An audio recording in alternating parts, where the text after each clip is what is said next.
বাংলাদেশের মাটিতে টাইগারদের বিপক্ষে ব্যাট বলের লড়াই বড় বড় দলের জন্য চ্যালেঞ্জিং। সেখানে নেদারল্যান্ডসের তো এখানকার কন্ডিশন সম্পর্কে ধারণা নেই বললেই চলে। তাছাড়া সামনের এশিয়া কাপের জন্য লিটন দাসের দল কঠোর পরিশ্রম করছে নিজেদের সেরাটা উপহার দেওয়ার জন্য। সেখানে কিনা ডাচ শিবিরকে ভরসা রাখতে হবে 17 বছরের ক্রিকেটারের ওপর। ডি ল্যাংয়ের আন্তর্জাতিক ম্যাচ খেলার অভিজ্ঞতা হবে বাংলাদেশের মাটি থেকেই। তাসকিন মোস্তাফিজদের মতো অভিজ্ঞদের সামনে সফরকারীদের সামনে আসলে কঠিন পরীক্ষায় অপেক্ষা করছে। ঘোষিত দল থেকে 3টি পরিবর্তন এনেছে নেদারল্যান্ডস। ডাচদের বাংলাদেশের মাটিতে পা রাখার দিনেই জানা গেল দলটির দুর্দশার কথা।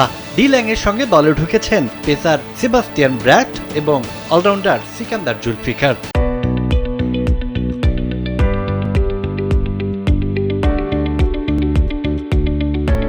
অন্যদিকে ইনজুরির কারণে ছিটকে গেছেন রায়ান ক্লেইন ও ফ্রেড ক্লাসেন।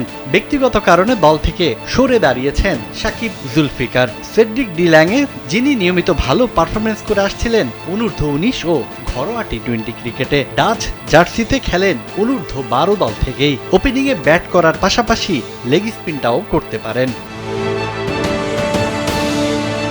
সাজ্জাদ খান, কালবেলা।